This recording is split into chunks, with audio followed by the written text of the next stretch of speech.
Hello বন্ধুরা, কেমন আছো তোমরা সবাই? আশা করি অনেক অনেক ভালোই আছো। আর তোমাদের ভালোবাসায় আমি অনেক ভালো আছি, কারণ তোমরা আমাকে যে পরিমাণে ভালোবাসা দিয়েছ এবং সাপোর্ট দিয়েছ তা আমি কোনোদিন ভুলতে পারবো না। তাই তোমাদেরকে মজা দেওয়ার জন্য আবারও একটি নতুন গল্প নিয়ে হাজির হলাম। গল্পটি শোনার মতো আশা করি তোমাদের দাঁড়িয়ে যাবে। আমার বোনের ছেলে যখন শহরে পড়তে আসে তখন আমি তাকে আমার বাড়িতে থাকতে দেই, কারণ আমি বাসাতে একাই থাকতাম। আমার বর বাইরে ছিল। বরের সাথে এই ব্যাপারে কথা বললে সে রাজি হয়ে যায়। আমার বোনের ছেলে আমার অনেক খেয়াল রাখত। বাজার থেকে কোনো কিছু আনার প্রয়োজন হলে সে এনে দিত।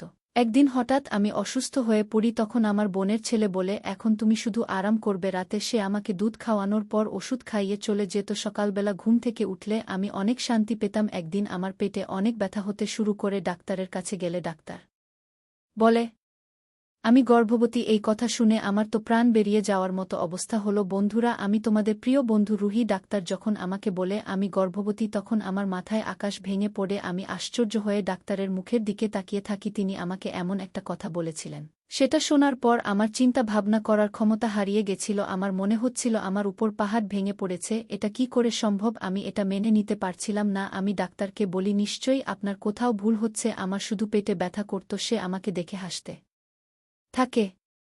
সে আমাকে রিপোর্ট দেখায়, আমাকে বলে বিগত ৩ বছর ধরে তুমি আমার কাছে এই জন্যই তো চিকিৎসা করছো। অবশেষে আল্লাহ যখন তোমাকে খুশির খবর শুনিয়ে দিল তখন তো তোমার আল্লাহকে ধন্যবাদ দেয়া উচিত। আমি আমার রিপোর্ট দেখে চমকে যাই। আমি কখনো ভাবতে পারিনি আমার জীবনে কখনো এরকম ভয়ঙ্কর ঘটনা ঘটবে। আমি তো এই কথা শুনেই ঘাবড়ে যাই। আমার বিয়ের ৫ বছর হতে চল, আর আমার বর কাজের সূত্রের বাইরে থাকে। কয়েক বছরে শুধুমাত্র ৫ দিনের জন্য দেশে আসে। আর আমি চাইতাম সেই সময় আমার ইচ্ছা যাতে পূর্ণ হয়ে যায়, যাতে আমার মন বাচ্চার উপরে থাকে, তাকে নিয়ে যাতে আমি দিন কাটাতে পারি। কিন্তু প্রত্যেকবার আমি দুঃখই পেতাম। এখন তো সে বিদেশে ছিল। আমি ডাক্তারকে কিছু বলিনি। নিজের রিপোর্ট নিয়ে ধীরে ধীরে বাইরে চলে আসি। আমার মাথা কাজ করা বন্ধ করে দিয়েছিল। এটা কি করে হতে পারে? আমি গর্ভবতী। আমার বাড়ি ক্লিনিকের একটা গলির পরেই ছিল, কিন্তু আমার পা এত ভারী মনে হচ্ছিল যেন আমার কাঁধে অনেক ভারী কিছু চাপানো আছে। বাড়িতে আমরা শুধু দুজনই থাকতাম, আর কেউ থাকত না। এক আমি আর দ্বিতীয়ত শিহাব। আমার মাথা কাজ করা বন্ধ করে দেয়া শিহাব আমার নিজের বোনের ছেলে ছিল, আমার নিজের বর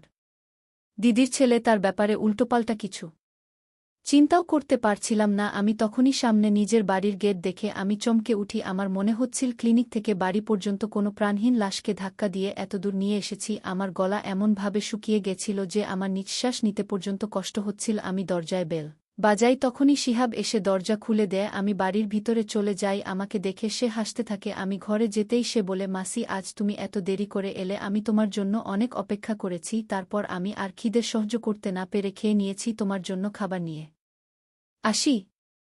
সে আমার বর দিদির ছেলে, যে চাকরির সূত্রে শহরে চলে এসেছিল, আর বিগত কিছু মাস ধরে সে আমার সাথেই থাকছে। আমার বরেরও এই ব্যাপারে কোনো আপত্তি ছিল না। শিহাবের ব্যাপারে সে সবকিছু জানত। তাছাড়া সে অনেক খুশি ছিল। সে আমার খুব একটা চিন্তা করত না। শিহাব ছিল বলে। শিহাব বলল, মাসি, তোমার কি হয়েছে? শিহাবের কথা শুনে আমি চমকে যাই। আমি বললাম, কিছু না, আমার খিদে নেই, মাথায় ব্যথা করছে, আমি নিজে এর ঘরে যাচ্ছি। এই কথা বলে আমি ঘরে চলে গেলাম। আমি রিপোর্ট টেবিলে রেখে নিজের নিষ্প্রাণ শরীর নিয়ে বসে থাকি। আমার চিন্তাশক্তি শেষ হয়ে গেছিল।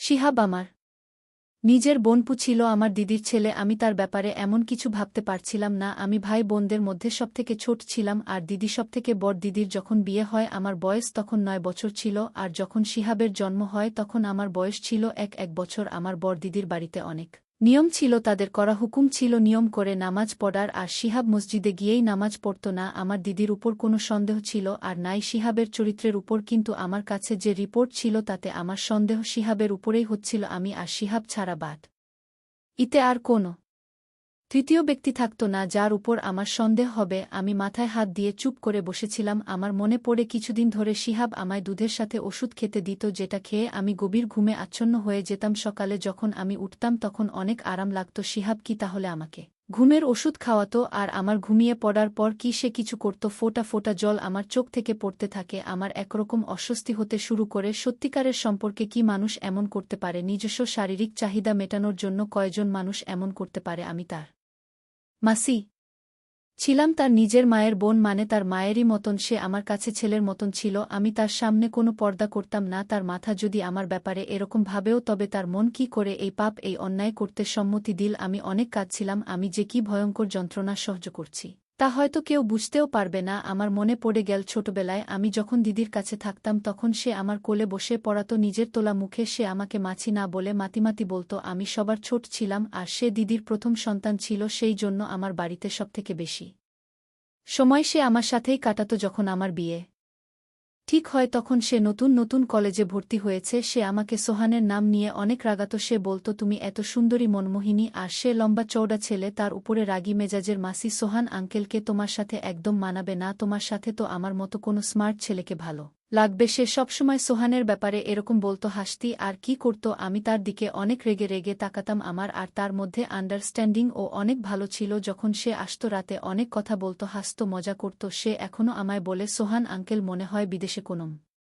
জাম সাহেবকে বিয়ে করে নিয়েছে, সেজন্যই তো ফিরতে চায় না। আমি তার দিকে রেগে রেগে তাকাতাম আর হাসতাম। তাকে দেখে কখনো এমন মনে হতো না যে সে আমার সাথে এমন নোংরা কাজ করতে পারে। আমি এইসবি চিন্তা করছিলাম, তখনই শিহাব দরজায় ঠোকোঠোক শব্দ করে ঘরের ভিতরে এলো। তখনও তার হাতে দুধের গ্লাস ও ওষুধ ছিল। সে খুব স্বাভাবিকভাবেই আমার সামনে বসল, কিন্তু সে বিছানায় বসতেই আমি ভয়ের পিছনে সরে যাই। যেসব কথা আমি ডাক্তারের থেকে শুনে এসেছিলাম তাতে আমার জায়গায় যে কেউ থাকুক না কেন সেও ভয় পেয়ে যেত। আমি একা সেই সময় শিহাবের সাথে বাড়িতে ছিলাম। সে আমাকে এভাবে ভয় পেতে দেখে অবাক হয়ে যায়। কি ব্যাপার মাসি, তুমি এত ভয় পেয়ে আছো কেন? সবকিছু ঠিক আছে তো? নাও এই দুধটা খাও আর আরাম করো। শিহাব আমার দিকে গ্লাসটা এগিয়ে দেয়। আমি তার কাছ থেকে গ্লাস নিয়ে পাশে রেখে দেই। তাকে বলি, যাও এখান থেকে, আমার ঘুম পাচ্ছে। কারণ আমি জানতাম সে এখন আমার পাশে বসে তার অফিসের গল্প বলবে। যতক্ষণ না আমি গভীর ঘুমে ঘুমিয়ে পড়ি সে সেখান থেকে উঠবে না। আমার এরকম কথা শুনে সে ঘাবড়ে যায় আর একটু অবাক ও হয়ে যায়। কি ব্যাপার মাসি, তোমার শরীর ঠিক আছে তো? হয়তো আমায় এইভাবে কথা বলতে শুনে সে চিন্তিত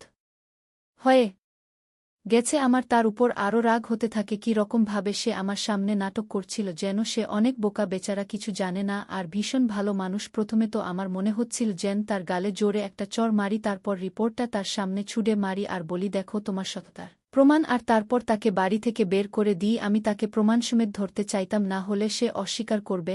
আমার মাথায় অনেক ব্যথা করছে, আমাকে একদম জাগিও না, আমি ঘুমাতে চাই। আমার এই কথার সামনে সে একদম চুপ হয়ে গেল আর উঠে দরজা পর্যন্ত চলে গেল। বল, তুমি আরাম করো আর হ্যাঁ, যা দুধটা নিশ্চয়ই খেয়ে নিও। খাবার ও তো খাওনি। আমাকে আবারও দুধ খাওয়ার কথা বলে সে ঘর থেকে বেরিয়ে চলে গেল। আমি এটা জানতেই চাইতাম, দুধে ওষুধ মিশিয়ে আমাকে খাইয়ে সে কি এমন নোংরা কাজ আমার সাথে করত? আমি সেই দুধের গ্লাসটা জানালা দিয়ে বাইরে ফেলে দিই। সেই জানালাটা রাস্তার দিকে ছিল। ওষুধটা রেখে দিয়ে ঘরের লাইট বন্ধ করে আমি ঘুমিয়ে পড়ি। এখন আমি সেই সময় অপেক্ষা করছিলাম যখন শিহাব ঘরের ভিতর ঢুকবে। আধা ঘন্টা কেটে গেছিল কিন্তু আমার ঘরে কেউ আসেনি। তার আসার অপেক্ষা করতে করতে আমি বিরক্ত হয়ে যাই, আমার ঘুম পেতে থাকে। সেই জন্য ভাবি নিজেই গিয়ে দেখে আসি যে সে কি করছে। আমি উঠে ঘরের বাইরে গিয়ে দেখি বারান্দাও ফাঁকা ছিল। তার সামনের ঘরটা শিহাবের ছিল। আস্তে করে তার ঘরের দরজা খুলতেই আমার হুঁশ উড়ে যায়, কারণ সে তো। আমি তার ঘরের দরজা ধীরে ধীরে বন্ধ করে দিই আর ধীর পায়ে নিজের ঘরে চলে আসি। আমার মাথায় সেই কথাগুলো ঘুরতে থাকে যখন দিদি প্রথম ফোন করে সে বলেছিল শিহাব তো শহরে চাকরি করতে চায়, কিংবা অনুমতি দেব, সেখানে অনেক রকমের ছেলে থাকে। আমার শিহাব অনেক সহজ সরল, যদি কোনো উল্টোপাল্টা লোকের চক্করে ফেসে যায়, যদি নেশা করা শুরু করে। তুমি তো জানো আমরা কিভাবে তাকে মানুষ করেছি, কিভাবে তার দেখাশোনা করেছি। আমার ছেলে অনেক শান্ত ও অনেক সৎ, কিন্তু অনেক ছেলেরা এক জায়গায় থাকলে খারাপ কাজ তো হবেই। সেই জন্য তুমি যদি তাকে নিজের বাড়িতে রাখো তাহলে আমি শান্তি পাব। সেই সময় আমি শিহাবকে এই ভেবে বাড়িতে থাকতে দেই, কারণ আমি মনে করতাম সে আমার বোনপু নয়, বরং সে আমার ছেলের মতো। আমার মাথা যন্ত্রণায় ফেটে যাচ্ছিল। আমি দেখেছিলাম আমার দিদির ছেলে সেই সময় নিজের ঘরে বসে সিগারেট খাচ্ছিল, আমার দিকে তার পিঠ ছিল, সেই জন্য সে কিছু জানতে পারেনি। আমি ধীরে তার ঘরের দরজা বন্ধ করে নিজের ঘরে ফিরে এসেছিলাম। আমি ফুল নিশ্চিত ছিলাম যে সে নিশ্চয়ই নেশার সিগারেট খাচ্ছিল। আমি কিছু বুঝতে পারছিলাম না যে কি করব আর কি করা উচিত। আমি কি করে নিজের দিদিকে শিহাবের এই ব্যাপারগুলো বলবো? আমার দিদি একজন হার্টের রোগী ছিল,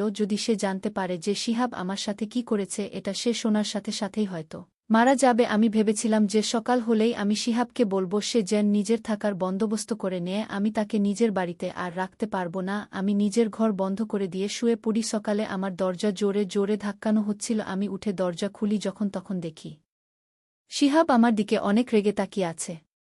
দরজা কেন বন্ধ করেছিলে তুমি? সে এসে আমাকে অনেক জোরে জিজ্ঞাসা করে। সে কে যে আমাকে এভাবে জিজ্ঞাসা করবে? তার হয়তো সমস্যা হচ্ছিল এই জন্য যে আমি তার রাস্তা বন্ধ করে দিয়েছিলাম। সে যে অন্যায় আমার সাথে করছিল, হয়তো তার চাহিদা পূরণ না হওয়ার কারণে সে এইভাবে আমার সাথে কথা বলছিল। আমি তাকে জিজ্ঞাসা করি, তুমি কে হও আমাকে এরকমভাবে প্রশ্ন করার? আমার এত জোর গলার আওয়াজ শুনে সেও একটু অবাক হয়ে গেল। তখন সে নরম গলায় বলে, মাসি, রাতে তোমার শরীর ঠিক ছিল না, তাই আমার চিন্তা হচ্ছিল। আমি কখন থেকে দরজার সামনে এসে তোমাকে ডাকছিলাম, কিন্তু যখন তুমি কোনো উত্তর দিচ্ছিলে না তখন আমার চিন্তা হতে শুরু করে যে না জানি তুমি বেহুশ হয়ে যাওনি। সেই জন্য আমি দরজা খোলার চেষ্টা করি, কিন্তু দরজা বন্ধ ছিল। সেই জন্য আমি চিন্তিত হয়ে যাই। তুমি দয়া করে দরজা লক করো না। তার মিথ্যে নাটক আর আমার জন্য মিথ্যে চিন্তা করা দেখে আমার ভীষণ রাগ হচ্ছিল। আমি কড়া ভাবে বলি, তোমাকে আমার জন্য চিন্তা করার কোনো দরকার নেই। এরপর নিজের ঘর থেকে বাইরে চলে যাই, নিজের জন্য জল খাবার বানিয়ে খেয়ে পাশেই এক বান্ধবীর বাড়িতে চলে যাই। আমার পাশের বাড়িতেও আমার বয়সী একজন মেয়ে থাকত, সেও বিবাহিত ছিল। যখনই